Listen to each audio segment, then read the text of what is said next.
Hello friends, welcome back to our YouTube channel 1 to 1 classes. मैं हूं आपकी mentor Vanshika Bajaj. आज हम आपके लिए लेकर आए हैं क्लास 10th सीबीएसई के मैथमेटिक्स के most important topics with the most important questions from the NCERT. आज हम डिस्कस करेंगे एनसीईआरटी के मोस्ट इंपॉर्टेंट क्वेश्चन उन चैप्टर्स के जो कि आपको हाफ ईयरली एग्जाम्स के लिए प्रिपेयर करने हैं। जैसे कि आपको पता ही है कि सीबीएसई की तरफ से कोई प्रिस्क्राइब सिलेबस है नहीं हाफ ईयरली का, कौन से चैप्टर्स हाफ ईयरली में आएंगे, बट स्टिल कुछ चैप्टर्स जो मेजॉरिटी बेसिस पर हाफ ईयरली में स्कूल की तरफ से रहते हैं, उन चैप्टर्स को आज हम डिस्कस करते हैं। तो चलिए सबसे पहले डिस्कस करते हैं चैप्टर नंबर 1, रियल नंबर्स के important topics with the important questions. तो फर्स्ट टॉपिक इस चैप्टर में से जो रहेगा इंपॉर्टेंट वो रहेगा प्रूफ ऑफ इरेशनैलिटी। में हमें आपको क्वेश्चन में गिवन होगा कि प्रूव दैट रूट 2, रूट 3, इधर रूट 5 किसी भी एक नंबर को हमें इरेशनल प्रूफ करना होगा। सिंपल नंबर्स हो सकते हैं या फिर प्रूव दैट 2 + रूट 3 5 इस टर्म में नंबर्स हमारे पास हो सकते हैं कि हमारे पास कंबाइंड फॉर्म में आ जाएगा क्वेश्चन और हमें उसको इरेशनल प्रूफ करना होगा। तो इस टॉपिक को प्रिपेयर करने के लिए आप एनसीईआरटी से हेल्प ले सकते हैं एक्सरसाइज 1.3 में क्वेश्चन नंबर 1 एंड 2 की। आप दोनों क्वेश्चंस को बहुत अच्छे से प्रिपेयर करके जाइए, आपको ये टॉपिक प्रिपेयर करना है अगर तो। और उसके बाद हम बात करते हैं इस चैप्टर के नेक्स्ट इंपॉर्टेंट टॉपिक जो रहेगा हमारे पास product of two numbers is equals to HCF into LCM. ये प्रॉपर्टी है, हमें पता है कि एचसीएफ और एलसीएम का जो प्रोडक्ट रहता है वो टू नंबर्स के प्रोडक्ट के इक्वल रहता है। तो इस प्रॉपर्टी को यूज करके क्वेश्चन सॉल्व करने के लिए रहेंगे। और इस टॉपिक को प्रिपेयर करने के लिए आप प्रिपेयर करिए एनसीईआरटी में से एक्सरसाइज 1.2 क्वेश्चन नंबर 2, 3 एंड 4। तीनों क्वेश्चंस को बहुत अच्छे से प्रिपेयर करके जाइएगा, तीनों इंपॉर्टेंट है इस टॉपिक के। चैप्टर में से दो ही टॉपिक्स आपको प्रिपेयर करने हैं, अच्छे से इंपॉर्टेंट टॉपिक्स रहेंगे। और उसके बाद हम बात करते हैं चैप्टर नंबर 2 पॉलिनोमियल्स की। Chapter number 2 polynomials easiest chapter है, बहुत ही छोटा सा चैप्टर है। बस आपको एक ही टॉपिक बहुत अच्छे से प्रिपेयर करना चाहिए क्योंकि ये टॉपिक बहुत इंपॉर्टेंट है। Find zeros of polynomials and verify the relationship between zeros and coefficients of quadratic polynomial. हमारे पास कोई भी क्वाड्रेटिक पॉलिनोमियल गिवन होगा, उस क्वाड्रेटिक पॉलिनोमियल के हमें जीरोस फाइंड करने होंगे और फिर उन जीरोस में और जो रिलेशनशिप होती है coefficient of quadratic polynomials. Coefficient of quadratic polynomials आपको पता है, coefficient of x square, coefficient of x and constant term, तो उसकी रिलेशनशिप फॉर्म करनी होती है। इसके क्वेश्चंस प्रिपेयर करने के लिए आप एनसीईआरटी में से एक्सरसाइज 2.2 क्वेश्चन नंबर 1 को बहुत अच्छे से प्रिपेयर कर लीजिएगा। एक ही क्वेश्चन है, इसके जितने भी पार्ट्स हैं आप उन सारे पार्ट्स की प्रैक्टिस करिएगा। अब हम नेक्स्ट चैप्टर की ओर चलते हैं, chapter number 3, pair of linear equation in two variables. Most most most important chapter है। इस चैप्टर की वर्ड प्रॉब्लम बहुत अच्छे से प्रिपेयर करनी है। वर्ड प्रॉब्लम के ही क्वेश्चंस इसमें आपको एग्जाम में देखने को मिलेंगे, सिंपल क्वेश्चन तो एग्जाम में आएंगे ही नहीं। वर्ड प्रॉब्लम से अच्छे से प्रिपेयर करके जाइएगा। तो इसमें जो टॉपिक्स इंपॉर्टेंट रहेंगे, फर्स्ट टॉपिक हमारे पास इंपॉर्टेंट रहेगा चेक कंसिस्टेंसी एंड इनकंसिस्टेंसी। हमारे पास लीनियर इक्वेशंस का पेयर होगा, उन दोनों पेयर्स को हमें चेक करना होगा कि दोनों पेयर्स जो है वो कंसिस्टेंट है या इनकंसिस्टेंट है। और उसको चेक करने के लिए हमारे पास क्राइटेरिया रहता है, हम रेशियोज फाइंड करते हैं a1/a2, b1/b2, c1/c2। और इन तीनों रेशियोज में क्या रिलेशन बनती है उसके बेसिस पे हम इनको बताते हैं कि इक्वेशन कंसिस्टेंट है या नहीं। इस टॉपिक को प्रिपेयर करने के लिए आप एनसीईआरटी में से एक्सरसाइज 3.2 के क्वेश्चन नंबर 2 एंड 3 अच्छे से प्रिपेयर कर लीजिएगा। चेक कंसिस्टेंसी और इनकंसिस्टेंसी के टॉपिक के क्वेश्चन एग्जाम में बहुत बार रिपीट होते हैं, तो दोनों क्वेश्चंस क्वेश्चन नंबर 2 और 3 को अच्छे से प्रिपेयर करके जाइएगा। उसके बाद अब इक्वेशंस को सॉल्व करना है। अब यहाँ तक तो हमने क्या करा, सिर्फ चेक करा कि इक्वेशंस कंसिस्टेंट है या नहीं है। नेक्स्ट टॉपिक जो इस चैप्टर का इंपॉर्टेंट रहता है कि लीनियर इक्वेशंस को सॉल्व करना, जो पेयर होगा लीनियर उनको सॉल्व करना। और उसको सॉल्व करने के लिए हमारे पास जो मेथड्स हैं वो 3 मेथड्स रहेंगे, graphical method, substitution method and elimination method. Graphical method most most most important method है, आपको ग्राफ बहुत अच्छे से प्रिपेयर करना आना चाहिए। दोनों इक्वेशंस के सॉल्यूशंस निकाल के आपको फिर उनका ग्राफ ड्रॉ करना आना चाहिए और फिर उस ग्राफ के थ्रू आपको उसके सॉल्यूशंस फाइंड करने आने चाहिए। ग्राफिकल मेथड अच्छे से आना चाहिए। सब्स्टिट्यूशन और एलिमिनेशन मेथड दोनों इंपॉर्टेंट है, लेकिन इन दोनों में से आप एक मेथड को अच्छे से प्रिपेयर करके जा सकते हैं।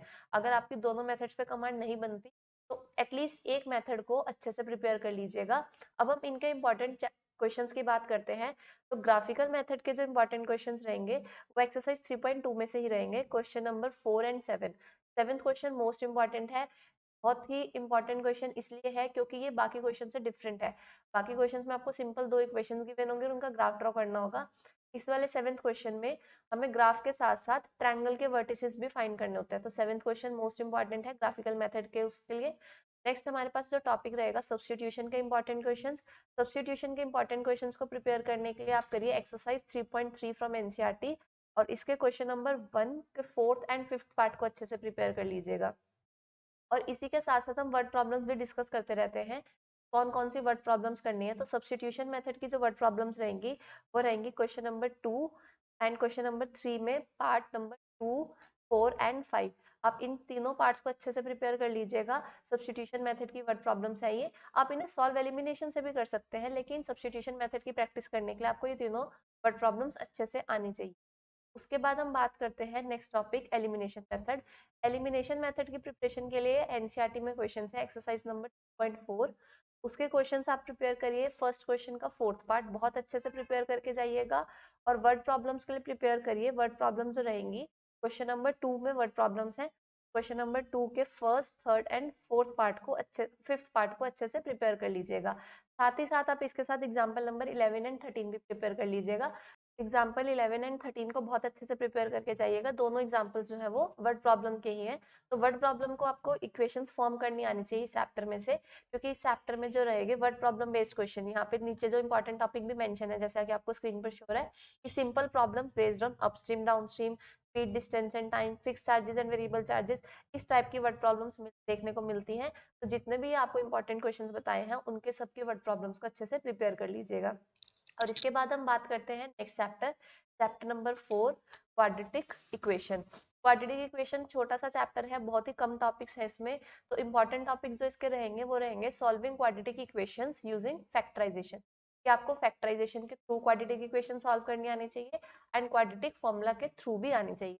दो ही मेथड्स हैं क्वाड्रेटिक इक्वेशन को सॉल्व करने के लिए आपके सिलेबस के अकॉर्डिंग, तो आपको दोनों मेथड्स अच्छे से आने चाहिए, फैक्टराइजेशन एंड क्वाड्रेटिक फॉर्मूला। तो दोनों मेथड्स को प्रिपेयर करने के लिए आप प्रिपेयर करिए एनसीईआरटी में से एक्सरसाइज 4.2।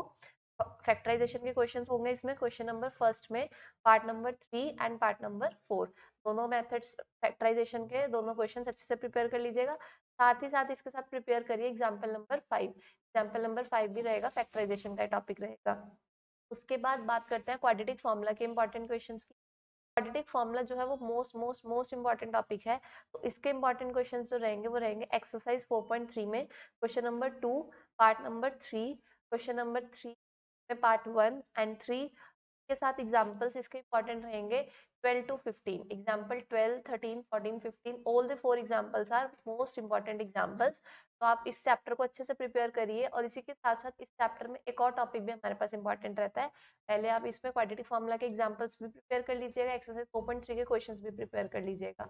एग्जांपल नंबर 12, 13, 14 एंड 15 को अच्छे से प्रिपेयर कर लीजिएगा। उसके बाद जो आप नेक्स्ट टॉपिक प्रिपेयर करिएगा वो इसमें करिएगा 3 कंडीशंस ऑफ डिस्क्रिमिनेंट।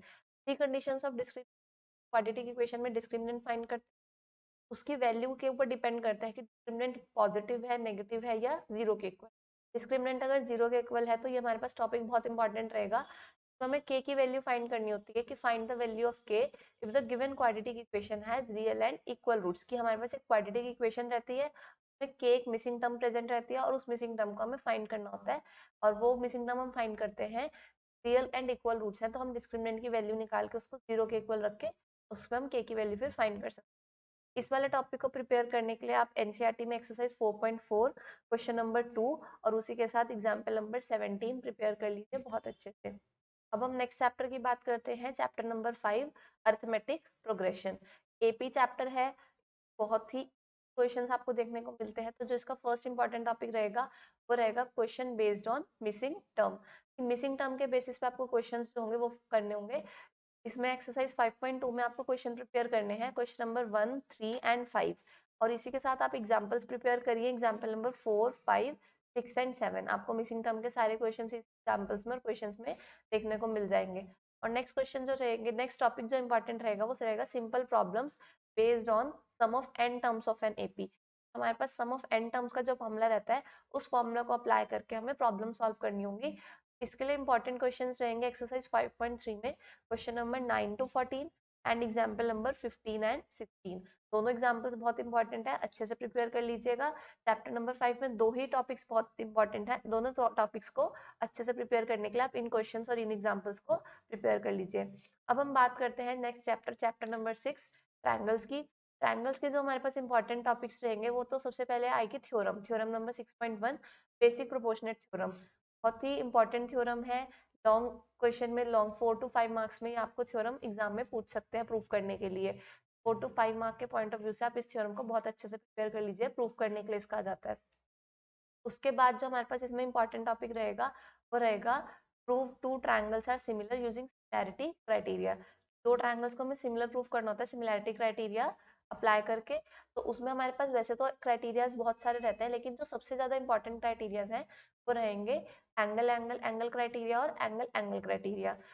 चैप्टर के जो इंपॉर्टेंट क्वेश्चंस रहेंगे, अगर हम एनसीईआरटी के इंपॉर्टेंट क्वेश्चंस की बात करें तो वो रहेंगे एक्सरसाइज 6.2 में क्वेश्चन नंबर 5 एंड 6, और उसके साथ एग्जाम्पल 1 अच्छे से प्रिपेयर करिएगा। एक्सरसाइज 6.3 में से जो इंपॉर्टेंट क्वेश्चंस रहेंगे वो रहेंगे क्वेश्चन नंबर 6, 9, 10, 12, 14 एंड 16। ये जो 12, 14 और 16 क्वेश्चन है, ये तीनों क्वेश्चन एक ही पैटर्न के हैं। 12, 14 एंड तीनों क्वेश्चन बहुत इंपॉर्टेंट है, तीनों क्वेश्चंस को अच्छे से प्रिपेयर कर लीजिएगा। साथ ही साथ इसके साथ आप एग्जाम्पल नंबर 8 भी प्रिपेयर करिए। एग्जाम्पल नंबर 8 बहुत इंपॉर्टेंट है इस चैप्टर में से। अब हम नेक्स्ट चैप्टर की ओर चलते हैं। चैप्टर नंबर 7 जो था कोऑर्डिनेट ज्योमेट्री, वो हाफ ईयरली के पॉइंट ऑफ व्यू से नहीं है क्योंकि वो चैप्टर फाइनल्स में रहता है। तो चैप्टर नंबर 8 की बात करते हैं। चैप्टर नंबर 8 है इंट्रोडक्शन टू ट्रिग्नोमेट्री। तो ट्रिग्नोमेट्री वाला चैप्टर अगर हाफ ईयरली में आपके स्कूल में आ रहा है तो ट्रिग्नोमेट्री में आपको क्या प्रिपेयर करना चाहिए? आपको प्रिपेयर करनी है ट्रिग्नोमेट्री में से एक्सरसाइज 8.4। प्रॉपर्टी बेस्ड क्वेश्चन जितने भी हैं आपको सारे के सारे प्रिपेयर होने चाहिए, क्योंकि पूरी की पूरी एक्सरसाइज बहुत ही इंपॉर्टेंट है। 3 प्रॉपर्टीज हैं आपके सिलेबस में, और तीनों प्रॉपर्टीज के बेस्ड जो क्वेश्चंस हैं वो आपको सारे के सारे प्रूफ करने के लिए आने चाहिए कि क्वेश्चन में कौन सी प्रॉपर्टी अप्लाई करके आपको प्रूफ करके दिखाना है। तो इस पे आप एक्सरसाइज 8.4 को विद एग्जाम्पल करके जाइएगा, बहुत ही इंपॉर्टेंट एक्सरसाइज है। अब हम नेक्स्ट चैप्टर पर चलते हैं जो है चैप्टर नंबर 14 रिवाइज एनसीईआरटी के अकॉर्डिंग। बट अगर हम ओल्ड एनसीईआरटी के अकॉर्डिंग बात करें तो चैप्टर नंबर 15 है। चैप्टर है हमारे पास प्रोबेबिलिटी। बहुत ही इजी चैप्टर है। प्रोबेबिलिटी आप स्टार्टिंग से करते आए हैं, 8, 9, 10th में भी आपने प्रोबेबिलिटी करी थी, अब 10th में भी प्रोबेबिलिटी वही रहेगा पैटर्न। इसमें कार्ड बेस्ड क्वेश्चन और कैलेंडर बेस्ड क्वेश्चन ज्यादातर एग्जाम में रिपीट होते हैं। तो इन क्वेश्चंस को आप एनसीईआरटी से प्रिपेयर करने के लिए एक्सरसाइज 15.1 में से क्वेश्चन नंबर 13, 14, 15, 22 एंड 24 ये क्वेश्चंस को अच्छे से प्रिपेयर करिए, और इन्हीं के साथ एग्जांपल्स की प्रिपरेशन करिए। एग्जांपल नंबर 4 एंड 13 वैसे कार्ड बेस्ड क्वेश्चन और कैलेंडर बेस्ड क्वेश्चन ज्यादातर एग्जाम में रहते हैं देखने के लिए। इसी के साथ साथ डाई वाले क्वेश्चन भी आ जाते हैं। डाइस के क्वेश्चन जो रहेंगे वो भी आप प्रिपेयर कर लीजिएगा, वो भी एनसीईआरटी में से इन्हीं क्वेश्चन के साथ आपको मेंशन करे हुए हैं। आप अच्छे से एग्जाम्स की हाफ ईयरली एग्जाम्स की प्रिपरेशन करिए। इंपॉर्टेंट क्वेश्चन आपके पास है। Best of luck.